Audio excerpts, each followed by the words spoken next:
Bienvenue dans ce décryptage. Aujourd'hui, on s'attaque à un vrai défi. On va voir ensemble comment transformer ces semaines de travail complètement frénétiques en un cycle beaucoup plus naturel et conscient.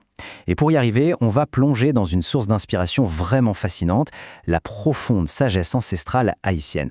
C'est l'occasion de voir comment des concepts anciens, en apparence super simples, peuvent littéralement redéfinir notre quotidien. C'est parti! Dans notre culture moderne, on a tous un peu tendance à voir le temps comme une ligne droite, n'est-ce pas?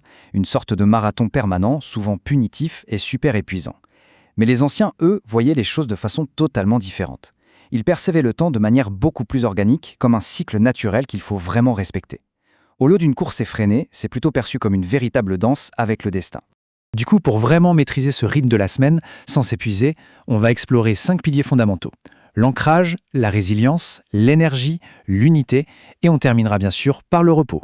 Alors commençons tout de suite par le premier élément clé, l'ancrage et la microdiscipline. C'est vraiment la base pour comprendre comment on initie nos projets et comment on garde notre concentration au jour le jour. Et il y a ce superbe proverbe qui dit « Piti piti, oiseau fait niche lit », ce qui veut dire « petit à petit, l'oiseau fait son nid ». C'est brillant, parce que ça nous rappelle tout simplement que la précipitation, c'est le pire ennemi de l'excellence. Réfléchissons-y 2 secondes. Un oiseau ne va jamais essayer de construire sa maison entière en une seule journée. Au contraire, il va choisir méticuleusement chaque brindille. Ce que ça signifie pour nous concrètement, c'est qu'au lieu de stresser dès le lundi matin en fixant déjà la ligne d'arrivée du vendredi, on doit adopter ce qu'on appelle la microdiscipline. L'idée, c'est d'identifier une seule brindille quotidienne. Juste une tâche clé qui va faire de notre journée un succès. L'important, c'est vraiment de célébrer cette première pierre posée, parce que c'est ça qui crée une dynamique durable. Ce qui nous amène logiquement à notre deuxième point, la résilience et la flexibilité mentale. Parce que, soyons réalistes, au fil de la semaine, il y aura forcément des imprévus et des obstacles inattendus sur notre chemin. Et là, on a une autre citation vraiment percutante. Le plus grand arbre dit qu'il voit loin, mais la graine qui voyage dit qu'elle en voit davantage. Ce qui est fascinant ici, c'est comment ça remet en question nos certitudes. Ça nous montre que l'expérience vécue et l'adaptation continue ont 100 fois plus de valeur qu'une position élevée mais complètement rigide. Imaginez un gros blocage en plein milieu de la semaine. Eh bien, il vaut infiniment mieux incarner cette petite graine qui voyage, qui va contourner l'obstacle avec fluidité et découvrir de nouveaux terrains, plutôt que d'être le grand arbre super rigide qui, sous la pression, finit tout simplement par craquer. Alors, comment on pratique activement cette flexibilité quand tout tombe à l'eau? C'est super simple. D'abord, on observe le plan qui a échoué, sans paniquer. Et ensuite, on s'arrête un instant et on se pose une seule question. Quelle leçon unique est-ce que cet échec est en train de m'enseigner? Une leçon qui, honnêtement, serait restée totalement invisible si tout s'était passé comme prévu. Mais bon, en avançant un peu plus profondément dans la semaine, on se heurte tous à un défi vraiment critique. Comment est-ce qu'on fait pour garder son élan quand notre travail acharné ne donne pas de résultat tout de suite?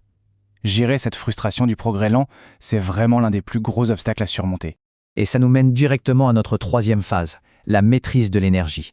C'est ici qu'on va voir comment naviguer à travers ces fameux moments de vide et comment gérer notre énergie personnelle. J'adore cette phrase, ce n'est pas chaque fois que tu tends le doigt que tu trouves du sel. C'est tellement pragmatique, ça nous rappelle brutalement que le succès, c'est rarement automatique. En fait, une semaine vraiment réussie, ce n'est pas une semaine sans échec. C'est une semaine où notre enthousiasme reste complètement intact et ce, même s'il n'y a aucune récompense immédiate à la clé. Face à cette absence de résultats, l'approche à adopter est très claire. Il faut réussir à se détacher complètement du court terme. L'idée, c'est de concentrer toute, mais vraiment toute notre attention uniquement sur la pureté et la qualité absolue de l'effort qu'on est en train de fournir, plutôt que de se laisser obnubiler par la récompense. Ce qui nous fait passer au 4e principe, la force de l'unité. Vous savez, quand la charge de travail est à son pic absolu, notre ego a souvent la fâcheuse tendance à nous faire croire qu'on doit porter tout le fardeau de manière totalement isolée. Sauf que la sagesse ancestrale nous recadre fermement avec ce dicton « Beaucoup de mains rendent la charge légère ». C'est un rappel puissant qu'on est, par nature, des créatures qui ont profondément besoin de connexion. Dans les moments intenses, s'appuyer sur nos collègues, notre famille ou nos mentors, c'est juste primordial. Et pour appliquer ça concrètement, l'action est en 2 temps. Premièrement, on demande de l'aide pour une toute petite tâche. Et deuxièmement, on propose proactivement son aide en retour. L'air de rien, cette petite dynamique d'échange va réduire de façon spectaculaire la charge mentale de tout le groupe. Enfin, pour vraiment boucler ce cycle et pouvoir recommencer sur des bases ultra solides la semaine suivante, on arrive au 5e et dernier point, la clôture et le repos. La façon dont on termine notre semaine de travail est absolument capitale. Écoutez bien ce dernier proverbe. Le travail crée des amis, mais c'est le repos qui les garde. Pour nous, travailleurs modernes, c'est une vérité presque radicale. Ça veut dire que le repos n'est pas juste une petite récompense qu'on nous donne à la fin du boulot. Pas du tout. C'est une composante intégrale et totalement fondamentale du travail en lui-même. Pensez-y comme à de la musique. Sans ce petit silence délibéré entre les notes, la musique n'existe pas. Eh bien, c'est exactement pareil pour nous. Sans un vrai repos et une bonne coupure, notre créativité et notre productivité vont tout simplement s'éteindre. C'est vraiment cet espace vide qui permet au cycle de se régénérer. Alors le conseil super pratique à mettre en place immédiatement, c'est d'instaurer une heure de déconnexion sacrée et ce, chaque soir de manière stricte. C'est littéralement la meilleure façon d'honorer à la fois son esprit et son corps pour garantir notre énergie sur le long terme. Au final, on le sait, connaître tous ces superbes proverbes, ça ne suffit pas. La vraie sagesse, ça réside dans l'application. Alors voici la question pour terminer ce décryptage. Puisqu'il faut appliquer tout ça, parmi toutes ces pratiques ancestrales qu'on vient d'explorer, laquelle est-ce qu'on va choisir d'incarner activement dès cette semaine dans notre propre cycle? Je vous laisse y réfléchir.